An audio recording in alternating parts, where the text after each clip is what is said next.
No. You think it starts with your middle back? Not really. It starts with your low back. So what you want to think of is try to think of pushing your middle to low back against the back of the chair. And by doing that, what you just did is you took your head and you put it in the right position, okay? Because your head will follow wherever you go. If you come out here, where does your head go? If I stay here, but if I have to listen to my teacher, I have to do this, right? So if you can try to put your middle back in the chair, that's the position you want. You want to kind of think of elbows. What degree is this? Anyone take geometry yet? 90 degrees. 90 degrees, thank you. Okay. And what position are my hips in here? 90 degrees, okay? So you want to think of is by being in this 90-degree posture, you're going to be in a position that's going to be safer for your head, safer for your neck, safer for your middle back, safer for your low back, okay? And then if you can take your iPad, can you see the iPad? Why don't you open it up? You're going to model for me, okay? What's your name? Hannah. Hannah. I know you, Hannah. Yeah. All right. Now, so here, what you want to try to do is you want to try to not make it so that you're looking down. You'd like to be able to try to look straight ahead.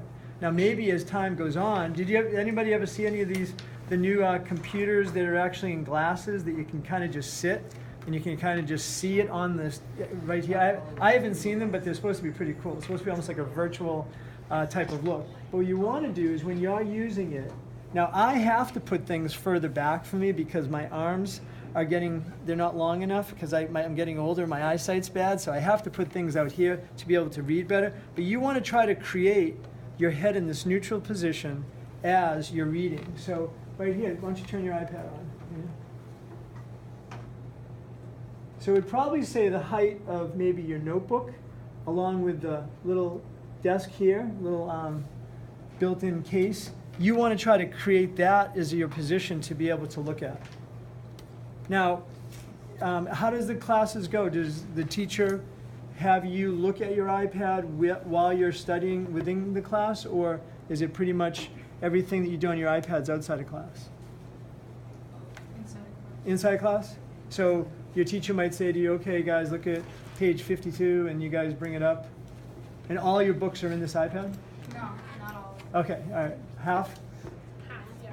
All right, so the good news, you know what the good news about that is? There's an epidemic proportion a few years back of people having problems with their backpack. So your backpacks are probably much lighter than they were since elementary didn't have as many books, right? So I think if you talk to your brothers and sisters, older brothers and sisters, they're probably going to say that your backpacks are now lighter because you have an iPad with a few books loaded right in there. So what you want to try to do is create this angle where you're all looking relatively straight ahead. It'd be great if you were looking here, but if anything, at this angle at least, so that your neck is in a neutral position. Now when you start to feel tight through here and here, the natural inclination is to do what? If something feels tight, you want to do what? You want to stretch it, okay? You might want to do that too, okay? But for the most part, people usually when they feel tight, they do this, because they think that this is going to decrease the tightness. And actually, you're right, it does decrease the tightness. But muscles get tight for two reasons. They get tight because they are tight, and they get tight because sometimes they're trying to tell you, hey, hey, hey, stop slouching, stop leaning over. So actually, when you feel tightness in your neck or your back, just what that guy did there, I want you to do this. So anytime you feel tight during your school day, and if you're sitting, because you guys have the worst possible amount of hours where you have to sit. Middle school is pretty bad. High school, it gets better. College, it gets even better. And then once you get into the working world, you can kind of walk around the office. But right now, you got to stay in your seats, right? So what I want you to do is anytime you start to feel tightness in your neck or middle back, I want you to try to bring your head and shoulders back. And usually we tell you to do it about 10 to 15 times. Then you can tilt your head to the side, like this young guy told me. But then you can just gently stretch for about 10 seconds. Now, the deal is, this is the deal, you can't stretch unless you do these things first. Because when you do this, this brings blood and oxygen to your muscles, and your muscles are like, oh, thank you, I'm not having to hold this guy up for any longer. But if you just stretch, it does quiet down your muscles, but it doesn't necessarily make you any healthier. All right?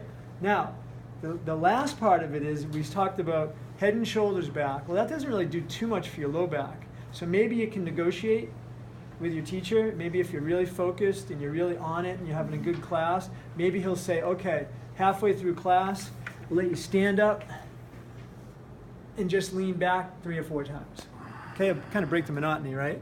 So if you can, make the deal with the teachers. If I'm focused, teachers, can we stand up midway through class and just stand up and arch back a few times?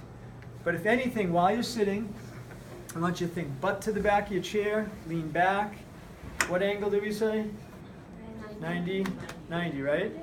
And then you want to do your shoulder pinches and not rounding over this way to stretch. Now, what sports you guys in? Anybody go to the gym yet? Swim? Who's swimming? Swimming is one sport that can actually offset the negatives of sitting all day. There's not very many sports that do that. If you think of it, the backstroke does it, right? Maybe you could say diving to a certain extent because you're standing up tall, but you don't really get a lot of repetitions. But almost every other sport, if you think of it, usually you're rounded over. What other sports do you guys play? Lacrosse. Lacrosse. So lacrosse, if you're running down the field, I like it. Yeah. Are you a face-off guy? Nope. Face-off guy, very bad, right? Yeah. Okay, think of it. Down in this position, but that you can get a scholarship to college that way. It's great, but at the same time, I mean, think of how much you're crouched over all the time. So what you want to do is you want to try to have some activity that kind of pulls you back. If your sport doesn't, what we usually suggest for people to do, maybe you can ask for this for your birthday or the holidays. Maybe you won't. But what we want to have you try to do is one simple exercise. What you do is you wrap a piece of tube, and you get this at like the local sporting goods store, and you just want to take your hands and pull your hands to the sides of your chest. And by doing that, that's pulling your shoulder blades back, right? So it's stretching your chest, it's strengthening the muscles that pull you up, and it's putting your neck in the right position. Now, if you go to the gym, does anyone go to the gym here yet? Not yet? Maybe in the next few years, especially as the coaches have you go down the weight room in the high school. Well, there's a machine called the rowing machine. So the rowing machine is a great exercise to try to do that. All right? Not paddling, all right? But actually the rowing machine where you more this way. So rowing, if you just did that one exercise, so I only told you to do 2 things to make it so that you really don't look like, I don't mean to put down your Nana or your grandpa, but so you don't look like Nana and grandpa at the age of 25 or 30. But you really want to try to be more upright, because it's coming, guys. This is the world of technology. Before, we used to have to sharpen a pencil, mail a letter. You guys even know what mailing a letter is? All right? You know, is there pencil sharpeners in rooms anymore? 2 in the back. All right. Yeah, Is it electric? They are. So yeah, it's kind of soft. In the old days, we used to have to crank those things. All right. So what you want to think of is you want to think that you guys really don't necessarily have to move. And when some people come in, they don't move all day. Some people that work in technology fields.